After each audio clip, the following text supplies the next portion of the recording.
تو پڑھے گا تو متقی بنے گا.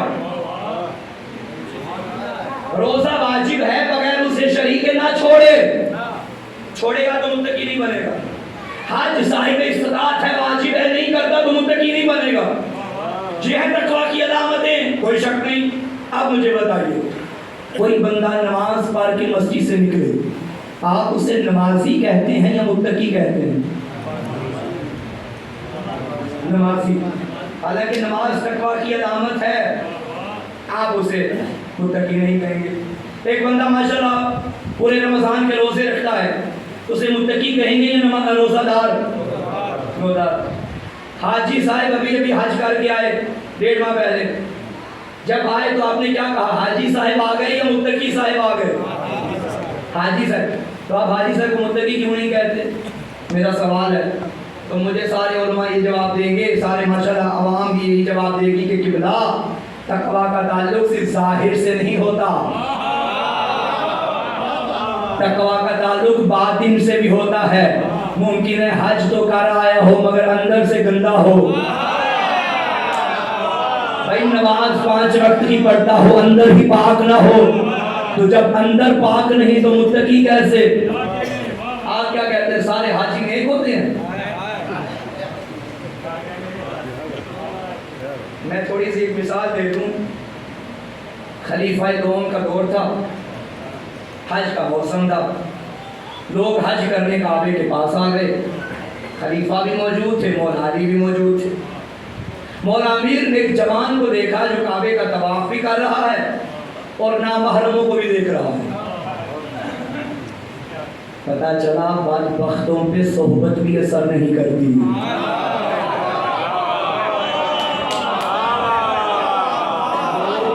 کعبے کے پاس جا کے بھی ٹھیک نہیں ہوتے. صحبت سے مجھے بات یاد آ گئی, خدا درجات بلند فرمائے خطیب آل محمد قبلہ علامہ سید اظہر حسن زیدی یا اللہ مقامہ کے. کمال لوگ, کمال جملے, کمال باتیں. میں نے تو آخر میری تو عمر بہت کم ہے اور میں نے تو انہیں نہیں سنا, ہم سے پہلے ہی غالباً یا ہم بہت چھوٹے ہوں گے جب وہ دنیا سے رخصت فرما گئے. ہم نے اپنے بزرگوں سے سنا, صحبت بتانے لگا کہ آخری وقت تھا قبلہ کی زندگی کا, آخری ایام تھے, قبلہ بیمار ہو گئے. مجلس پڑھنا ان کے لیے مشکل ہوتا تھا, مگر ان کے چند عقیدت مند ان کے گھر آ گئے. قبلہ ہم نے مجلس کروانی ہے, آپ پڑھیے. انہوں نے کہا میاں ہم بوڑھے ہو چکے ہیں, کسی اور سے پڑھائیے. انہوں نے کہا نہیں قبلہ مجلس ہے, تھوڑی دیر کے لیے آ کے بیٹھ کے چلے جائیں, ہمارے لیے اتنا ہی کافی ہے. مجلس ہی کربلا کا ہمیشہ لاہور میں. زیدی صاحب کو وہ اٹھا کے ممبر پہ لے آئے, 2 منٹ کی مجلس پڑھی اور ہمارے پنجابی میں کہتے ہیں جلسہ لوٹ کے لے گئے. 2 منٹ کی مجلس آئے, درود و حمد کے بعد, حمد و درود کے بعد فرمانے لگے دیکھو میں بوڑھا ہو چکا ہوں, نہ ہم سے سنا جاتا ہے نہ ہم سے بولا جاتا ہے, آج میں خاموش رہوں گا, یہ مجلس آپ کو سنائے گا. زیدی صاحب مائک کی طرف دیکھ کے فرمانے لگے کچھ بولو. یہ خاموش. اتنا عرصہ جو میرے ساتھ رہے ہو,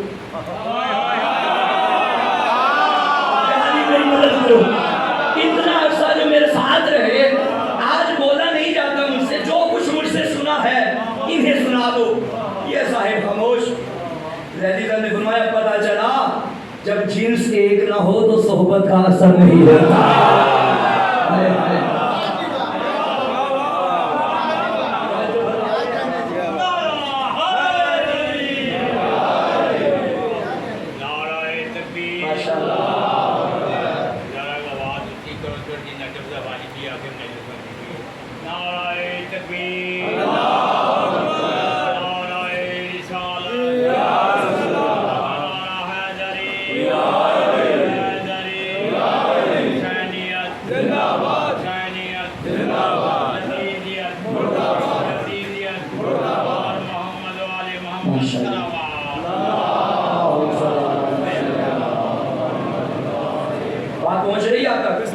تھک تو نہیں گئے؟ یہ بسم اللہ کیا آپ تھک گئی تھک نہیں گئے؟ اچھا ٹھیک ہے. مولانا صاحب کہ آپ کی سماعتوں کا کمال ہے. تو وہ حج ہو رہا تھا, طواف بھی, اور ایک جوان نامحرم کو دیکھ رہا تھا، عین اللہ نگاہوں نے اس کی شیطانی نگاہوں کو دیکھ لیا۔ علی نے قریب بلائی، ادھر آؤ، وہ قریب آیا، علی نے تماچا مارا، اس کے چہرے پہ لگ گیا۔ آپ خاموش ہو گئے، لگتا ہے آپ کو علی کے بچپن کا تماچا بھول گیا ہے۔ یہ تو پھر بھی علی کی جوانی تھی۔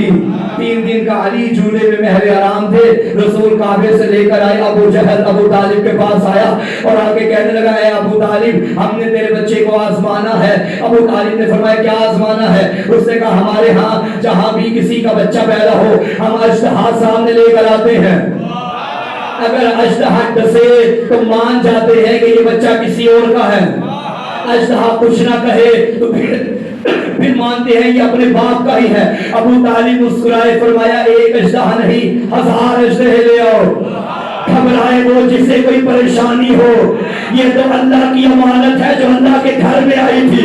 ابو جہل اجتہا لے کے جیسے ہی 3 دن کے علی کے قریب آیا، علی جھولے میں محو حرام تھے، علی کی عین اللہ آنکھوں نے اس اجتہا کو دیکھا۔ اجتہا جیسے علی کے قریب آ کے علی کو دیکھ رہا تھا، علی نے تو ننھے ہاتھ جھولے سے باہر نکالے، ایک اس جبڑے میں ڈالا، ایک اس جبڑے میں ڈالا، جو چیر کے مار دیا حیدر کرار میں۔ ابو طالب سے ابو جہل بولنے لگا، اے ابو طالب تیرے بچے نے ہمارا نقصان کر دیا۔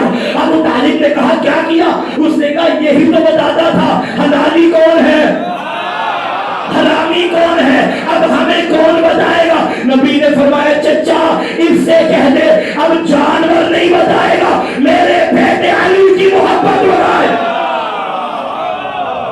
علی کی محبت بتائے گا۔ اور جیسے ہی ابو جہل قریب آیا، ابو جہل قریب آیا، علی کے ننھے ہاتھوں کا تماچا اس کے چہرے پہ لگا۔ وہ بچپن کا علی تھا، یہ کعبے میں آج جوانی کا علی ہے۔ علی نے تماچا مارا، وہ چلا گیا چہرے پہ ہاتھ رکھ کے اور گیا بھی حضرت عمر فاروق کے پاس۔ حضرت کو مولا علی نے میرے چہرے پہ تماچا مار دیا۔ حضرت نے کہا کوئی تو وجہ ہوگی، وہ بھی جانتے تھے علی بغیر وجہ کے نہیں مارتے۔ انہوں نے کہا کوئی تو وجہ ہوگی، خیر انہوں نے کہا مجھے نہیں معلوم، میرے ساتھ چلیے۔ وہ چلتا چلتا آ گیا، حضرت نے پوچھا یا علی آپ نے تماچا مارا؟ مولا نے فرمایا ہاں۔ یا علی وجہ کیا بنی؟ حضرت نے فرمایا یہ نامحرم کو گور گور کے دیکھ رہا تھا، علی کو یہ عادتیں پسند نہیں۔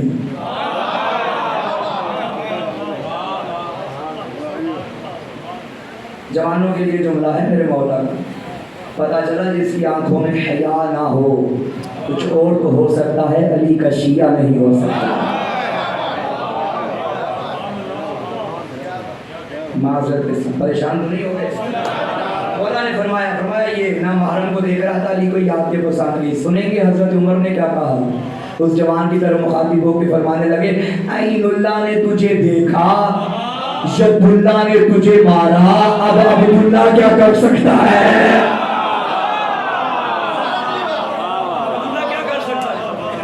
تو بعد میں یہ کہہ رہا تھا کہ کچھ لوگ حج کر کے بھی حاجی نہیں ہوتے، تو آپ اسے اس لیے متقی نہیں کہتے، آپ کہیں گے کہ ممکن ہے حج تو کیا ہو مگر اندر سے پاک نہ ہو۔ تو حج کا تقویٰ کا تعلق ہے دل کے ساتھ، اندر پاک ہوگا تو بندہ متقی بنے گا۔ آؤ قرآن سے پوچھیں یہ دلوں کا تقویٰ کہاں سے ملتا ہے؟ اللہ کی کتاب فرماتی ہے ذالک ومن یعظم شعائر اللہ فانھا من تقوی القلوب، شاعر خدا کا احترام کیا کرو، یہی دلوں کا تقویٰ ہے۔ شاعر خدا یعنی اللہ کی نشانی، کعبے کا احترام کاری اللہ کی نشانی ہے، مسجد کا احترام کاری اللہ کی نشانی ہے، قرآن کا احترام کاری اللہ کی نشانی ہے۔ یہی تو ہم کہتے ہیں علم کا احترام کاری حسین کی نشانی ہے، زلجنہ کا احترام کری حسین کی نشانی ہے، تعزیے کا احترام کری حسین کی نشانی۔ بندہ متقی نہیں بنتا جب تک ان شبیہات کا احترام نہیں کرتا۔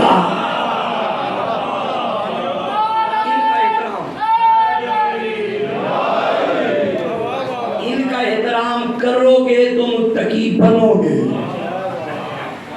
لوگ زیارتوں کا احترام نہیں کرتے، لوگ شبیہات کا احترام، بھائی ہم کیا احترام کریں، یہ لوہے کا بنا ہوا ہے، ہم اس کے نیچے بیٹھ جائیں اب منتیں مانگنا شروع کر دیں، ہم انسان ہیں، یہ لوہے کا ہے۔ یہی تو اعتراض شیطان نے کیا تھا، میں کیسے سجدہ کروں، یہ مٹی کا ہے، میں آگ کا ہوں۔ پتا چلا شیطان نسبت کو نہیں دیکھتا، شیطان مٹیریل کو دیکھتا ہے، یہ بنا کس سے۔ اور مجھے بتائیے شیطان نے جو کہا تھا کہ یہ مٹی کا ہے، اور آدم مٹی کے سے تھوڑی بنے، آدم تو 4 چیزوں سے بنے، مٹی، پانی، آگ، ہوا۔ اس بدبخت نے 3 کو کچھ نہیں کہا، 3 کا ساتھ دے رہا تھا، پانی کا، آگ کا، ہوا کا، اعتراض مٹی پہ کر رہا تھا۔ اللہ نے بھی فرما دیا جب میں تراب کے دشمن کو معاف نہیں کرتا تو ابو تراب کے دشمن کو کیوں معاف کروں؟ چلا جائے یہاں سے۔ تو یہ شیطان کی پرانی عادت ہے کہ وہ مٹیریل کو دیکھے گا، یہ لوہے کا، یہ لکڑی کا، یہ کپڑے کا۔ اللہ کے ہاں مٹیریل نہیں دیکھا جاتا، اللہ کے ہاں نسبت دیکھے جاتے ہیں۔ ایک بازار میں گیا اور وہاں سے میں نے کپڑا خریدا، اس کا میں نے یہ رومال بنا لیا، اسے ہی کاٹ کے میں نے ممبر کا غلاف بنا لیا، یہ پسینے سے بھر جائے میں پھینک دوں گا، اسے سینے سے لگاؤں گا۔ دونوں ایک ہی دھاگے سے بنے، ایک ہی کمپنی میں بنے، کیونکہ اس کو جس نے افضل بنایا اسے نسبت کہتے ہیں، نسبتوں سے ہی تو کائنات میں فضیلت ہے، نسبتوں کا انکار کوئی نہیں کر سکتا۔ ہم کربلا کی خاک پہ سجدہ اس لیے کرتے ہیں، اسے نسبت کربلا سے ہے، ورنہ مٹی تو اور بھی بہت، پر مٹی ہر قسم کی مٹی پہ سجدہ ہو جاتا ہے، لیکن ہمارے ہاں فضیلت خاک کربلا میں ہے، کیونکہ نسبت اس کی شہدائے کربلا کے خون کے ساتھ ہے۔ یہ شاعر خدا، یہ شاعر حسینی، ان کا احترام کرو گے تو یہی دلوں کا تقویٰ ہے۔ درود پڑھے محمد و آل محمد کی ساتھ۔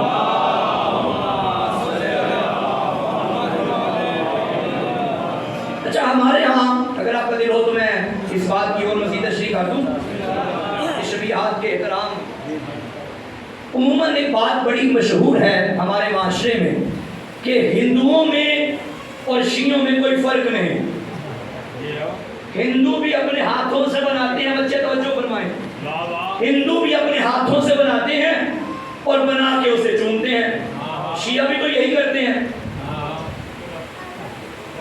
بات تو ہے نا بھائی، یہ علم ہاتھ سے بنا ہوا ہے، یہ کپڑا، یہ عصا بندے نے بنایا، تو ہندوؤں نے بھی تو بتوں کو خود بنایا۔ جواب دے دوں؟ آپ پریشان کیوں ہو گئی؟ میں کرار کی اولاد میں سے ہوں، بھاگنے والوں کو تو ہم نے مانا ہی نہیں ہے، سوال بھی ہم کریں گے، جواب بھی ہم دیں گے۔ جو صرف سوال کرتے ہیں وہ بڑوں کی سنت پہ چلتے ہیں، ہم سوال بھی کرتے ہیں، ہم جواب بھی دیتے ہیں، یہ علی کی سنت ہے۔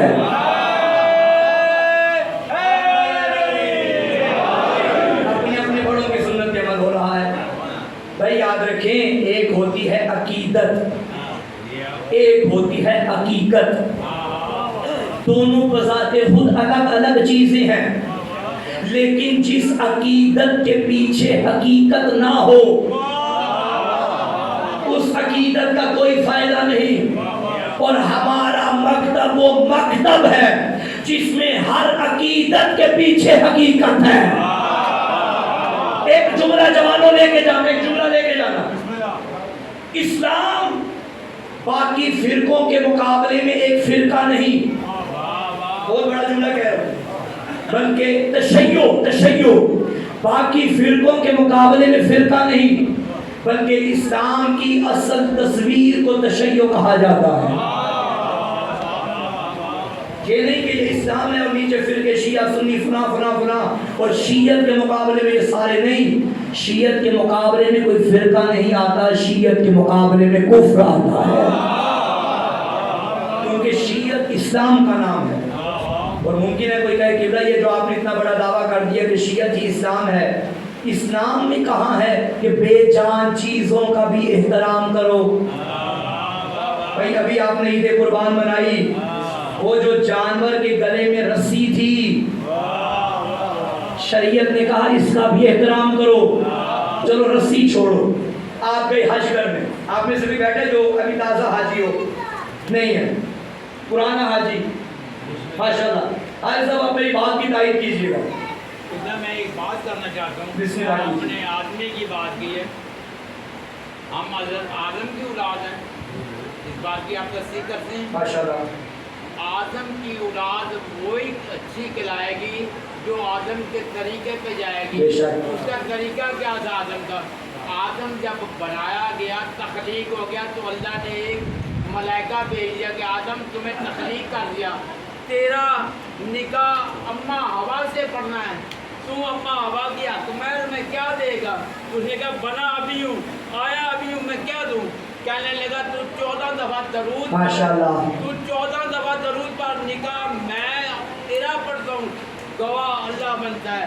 نعرہ حیدری، کیا بات ہے، کیا بات ہے۔ تو توجہ فرما رہے ہیں، حاجی صاحب بیٹھے میری بات کی تائید کریں گے۔ یہ حج کرنے گئے، حج کرنے گئے، آپ نے طواف کر لیا، اللہ سے کہا میرا اللہ اب پاکستان چلا جاؤں؟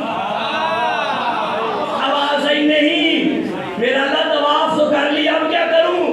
اللہ فرمائے گا ان دو پہاڑیوں کے درمیان دوڑ لگا۔ میرا اللہ یہ دوڑے لگانے سے تجھے کیا فائدہ؟ اب پتا چلا ساری رات ماتم کرنے سے حسین کو کیا فائدہ؟ میں تجھ سے پوچھتا ہوں تیری دوڑ لگانے سے اللہ کیا بڑا ہو جائے گا؟ دوڑ نہیں لگائے گا اللہ چھوٹا ہو جائے گا؟ نہیں، اللہ اللہ ہے، کوئی مانے یا نہ مانے، حسین بھی حسین ہے، کوئی مانے یا نہ مانے۔ تو میرا اللہ یہ دوڑ کیوں لگاؤں؟ آواز آئے گی دوڑ اس لیے لگا تاکہ تجھے میرے پیاروں کی یاد آ جائے، تجھے میرے پیاروں کی یاد آ جائے۔ اب ہمیں ہندوؤں کی طرح نہ کہنا، ہندوؤں نے تو بنا کے اسے اپنا خدا بنایا، ہم تو علم بناتے ہیں، علم دیکھ کے ہمیں علمدار یاد آتا ہے، جھولا دیکھ کے ہمیں باوفا یا بیشیر یاد آتا ہے، علم دیکھ کے باوفا یاد آتا ہے، ذوالجلال دیکھ کے اسب باوفا یاد آتا ہے۔ یہ چیزیں ہمیں کربلا تک لے جاتی ہیں، کربلا ہمیں خدا تک لے جاتی ہے۔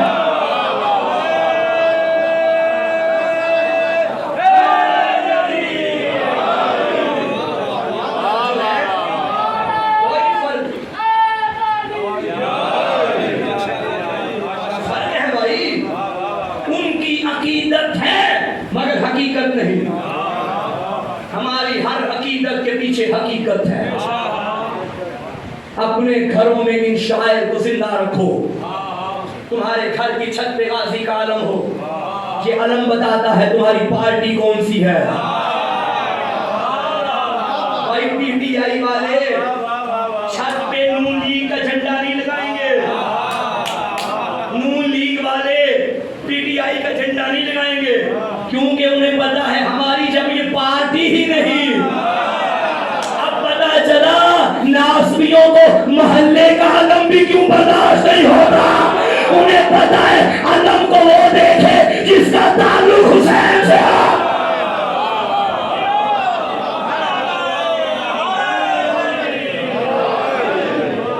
یہ شاعر حسینی تقویٰ کی علامت ہے۔ بندہ متقی نہیں بن سکتا جب تک ان کا احترام نہ کرے۔ بھائی عربی میں کہتے ہیں علم، اردو میں کہتے ہیں جھنڈا، ہر ملک کا ایک جھنڈا ہوتا ہے، پاکستان کا بھی جھنڈا، ایران کا بھی جھنڈا، نیپال کا بھی جھنڈا، سعودیہ کا بھی جھنڈا، لیکن پاکستان کا جھنڈا آپ ہندوستان میں نہیں لگا سکتے، امریکہ کا جھنڈا ایران میں نہیں لگا سکتے، سعودیہ کا جھنڈا نیپال میں نہیں لگا سکتے، کیونکہ پاکستان کا جھنڈا ہندوستان میں لگاؤ گے تو یہ ہندوستان والوں سے غداری ہوگی،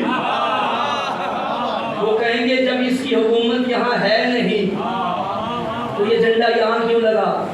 پتا چلا جھنڈے اس سرحد پہ لگتے ہیں جہاں جھنڈے والے کی حکومت ہو. یا علی یا علی یا علی یا علی. تو اب پتا چلا اس جھنڈے کی حکومت کہاں کہاں. یہ پاکستان میں بھی نظر آئے گا, یہ ہندوستان میں بھی نظر آئے گا, یہ سعودیہ میں بھی نظر آئے گا, یہ عراق و ایران میں بھی ملتا ہے, یہ نیپال اور امریکہ میں بھی ملتا ہے. پتا چلا جو سرحدوں میں بڑھ جائے وہ حسین نہیں, جو زمانے پہ حکومت کرے اسے حسین کہتے ہیں.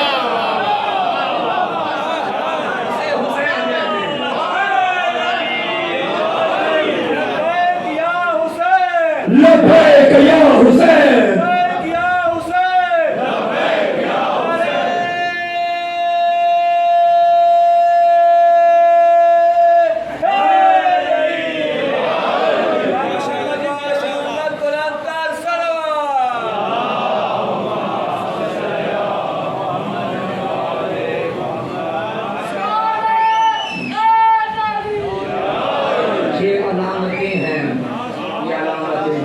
چھت پہ لگا ہوگا اسی کالم, مین گیٹ پہ لکھو یا علی مدد. یہ دیکھیں ماشاءاللہ معصومین کے نام ہیں, یہ نام بتا رہے ہیں, یہ گھر کسی دنیا والے کا نہیں, یہ نام بتائیں گے یہ گھر کس کا ہے, یہ علامتیں بتاتی ہیں یہ گھر کس کا ہے. تیری بیٹھک میں کوئی بھی آئے اسے علم بھی نظر آئے. تیرے گھر میں کوئی کمرہ ایسا بھی ہونا چاہیے جہاں چاہے نماز بھی بچھی ہو, اوپر قرآن بھی ہو, چاہے نماز سے خاک شفا بھی ہو, تسبیح حضرت زہرا بھی ہو, اوپر چھوٹا سا علم بھی ہو.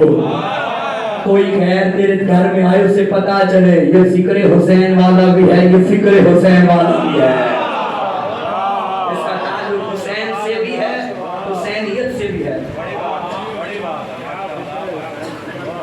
توجہ فرما رہے ہیں الحمدللہ. یہ کالے کپڑے یہ حسین کی وردی کی علامت ہیں. آپ نے کبھی غور کیا, میں ذاکر صاحب کے انتظار میں ہوں, جب وہ آئیں گے میں چھوڑوں گا. آپ نے کبھی غور کیا کہ یہ جو ہم مجلسیں برپا کرتے ہیں اس میں حکمت کیا ہے؟ کبھی مجلس کے چہرے پہ غور کریں. آج چونکہ میرا پہلا دن ہے یہاں تو میں چاہتا ہوں کہ کل اگر آپ آئیں میری مجلس میں بیٹھیں تو آپ کو پتا ہو کہ مجلس میں بیٹھنے کا فلسفہ کیا ہے.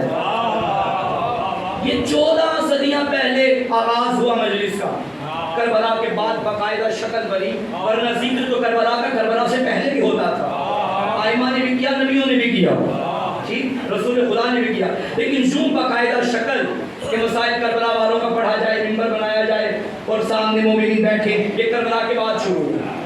یہ ہے 2022 1444 ہجری. اس دور میں حق یہ بنتا تھا یہاں کرسیاں لگائی جاتی, یہاں صوفے لگائے جاتے, جیسا دور چل رہا ہے. لیکن خدا کی قسم جو مجلس کا رنگ 14 صدیاں پہلے تھا وہی رنگ آج بھی ہے. اور میں آپ کو بتاؤں منبر پہ بیٹھنے والے کی اتنی فضیلت نہیں جتنی فرش اعظم پہ بیٹھنے والے. کیوں ہے آپ سمجھ گئے, میں اس لیے نہیں بول رہا کہیں آپ مصائب کی طرف نہ چلے جائیں. کیا ہے یہ فضیلت ہے. جو رنگ تب تھا وہی رنگ آج ہے. دنیا میں بھی بڑی بڑی محفلیں ہوتی ہیں, بڑی بڑی پارٹیاں ہوتی ہیں, بڑے بڑے اجتماع ہوتے ہیں, لیکن کیا مجال ہے کہ نوکر آگے بیٹھ جائے. بھائی آپ کے آفس میں ایک آپ کی گاڑی صاف کرنے والا, ایک آپ کا ٹیبل, آپ کی ٹیبل صاف کرنے والا اور ایک افسر بیٹھنے والا, لیکن جب مجلس میں آتے ہیں آفیسر کو پتہ ہی نہیں ہوتا کہ میرا نوکر میرے سے آگے بیٹھا ہوا ہے. نہ اس کے دل میں احساس آیا کہ میرا سردار پیچھے بیٹھا ہوا ہے, کیونکہ کوئی افسر تھا, چودھری تھا, ملک تھا, وڈیرا تھا, وہ دروازے سے باہر تھا. اندر آنے والا ہر بندہ فقیر در حسین ہوتا ہے. سارے ایک ہوتے. اور پھر آپ دیکھیے اس میں فلسفہ دیکھیے, پیغام کیا ملتا ہے اس مجلس کا. ہماری مجلس کے 2 چہرے ہیں, اسی کر کے 2 چہرے. ایک مجلس جسے جلسہ بھی کہتے ہیں اور ایک جلوس, ٹھیک ہے. اب دونوں کا انداز دیکھیں. یہاں غریب بھی بیٹھا, امیر بھی بیٹھا, پڑھنے والے نے فضائل پڑھے بے ساختہ, سب کے دل خوش ہو گئے. یا پڑھنے والے نے مسائل پڑھا بے ساختہ, اکٹھے سب کی آنکھوں میں آنسو آ گئے. کیا جوڑ ہے دلوں کا, یہ دل کربلا سے ملے ہیں. پھر سب کی وردی بھی ایک، کالے کپڑے، سب کا جھنڈا ایک، غازی کا علم، سب کی زبان پہ نعرہ ایک، لبیک یا حسین، سب کی زبان پہ لوہا ایک، ہائے یا حسین. کربلا نے دلوں کو جوڑا. مجلس تمام ہوئی، آپ باہر جلوس میں چلے گئے. سبیل لگی تھی، جلوس میں 10,000 بندے، سبیل میں 4-5 پانی کے گلاس. جہاں سے امیر پیے گا وہیں سے غریب پیے گا. وہاں یہ تو نہیں ہوگا امیر کے لیے شیشے کا گلاس لایا جائے، غریب کے لیے پرانا گلاس لایا جائے. نہیں، جہاں سے غریب وہیں سے امیر. کیونکہ امیری غریبی حسین کے گھر سے باہر تھی. یہاں آئے سارے حسین کے فقیر. جو لنگر تقسیم ہوا، جو امیر کو ملے گا وہی غریب کو ملے گا. امیر بھی یوں مانگتا ہے، واہ یا حسین، کبھی غور تو کریں اس پہ. غریب بھی یوں مانگتا ہے. اچھا، سب نے جب ماتمی حلقہ بنایا، کروڑ پتی کا کندھا غریب کے کندھے کے ساتھ ملا ہے. وہاں امیر نہیں دیکھتا میں کس کے ساتھ کھڑا ہوں، یہ تو غریب ہے. خدا کی قسم یہ مساوات صرف 2 صفوں میں نظر آئی. ایک اللہ کے گھر نماز کی صف میں، ایک حسین کے گھر ماتم کی صف میں. اللہ اور حسین کا رشتہ یہ ہے، یہ ایک احتجاج ہے. احتجاج دنیا نے ہمیں دیکھ کے احتجاج کیا، اور دنیا کے احتجاجوں میں اور ہمارے احتجاج میں فرق ہے. دنیا احتجاج کرتی ہے، دروازے بھی چلاتی ہے. دنیا احتجاج کرتی ہے، گاڑیوں کو آگ بھی لگاتی ہے، لوگوں کی املاک کو نقصان بھی پہنچاتی ہے. گزرا ہے عاشور کا دن، آئے گا 40 کا دن. میری قوم کا ہر جوان نکل کے ماتم میں احتجاج کرے گا، لیکن کیا مجال ہے کسی کی گاڑی کو آگ بھی لگائے؟ کیا مجال ہے کسی کے کیلوں کی ریڑھی کو لوٹے؟ خدا کی قسم آج تک کسی جوان نے آگ نہیں لگائی. کیوں؟ ہم جلوس نکالنے سے پہلے یہاں بٹھا کے بچوں کی تربیت کرتے ہیں کہ بیٹا جو آگ لگانے والے ہیں وہ اور ہیں، ہم اور ہیں. وہ دہشت گردی ہے.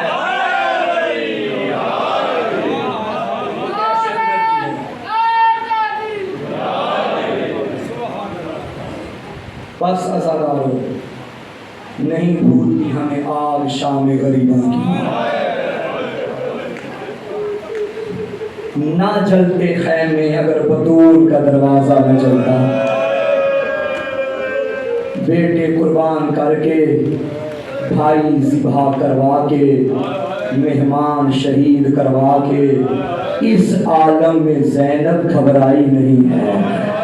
میری مائیں بہنیں بیٹھی ہیں، اللہ نہ کرے کسی خاتون پہ یہ وقت آ جائے، وہ بھی پردیس، سارے مارے جائیں، جنگلوں میں اکیلی رہ جائے. ازادارو عورت گھبرا جاتی ہے. شاعر کہتا ہے اس نے دیکھی تھی بچپن میں اپنے دروازے پہ آگ، اس لیے جلتے خیموں میں گھبرائی نہیں زینب. اجرکم اللہ. ازادارو میرا دل ہے میں بی بی کے بچپن کا ایک واقعہ سناؤں. 4 سال کی تھی علی کی بیٹی. ایک مرتبہ ماں سے کہنے لگی اماں میں نے ایک بڑا ڈراؤنا خواب دیکھا ہے، اماں مجھے تعبیر بتا. بی بی نے فرمایا زینب تعبیر مجھ سے نہ پوچھ، فجر کے بعد نانا آئے گا، یہ خواب نانا کو سنانا، تعبیر تجھے نانا بتائیں گے. اے رونے والو، حسب معمول فجر کی نماز پڑھ کے ان نامہ کی آیت پڑھ کے بطول کے دروازے پہ رسول آئے. آج تک الباب کیا، دروازہ کھولنے زہرا نہیں آئی. 4 سال کی زینب آئی.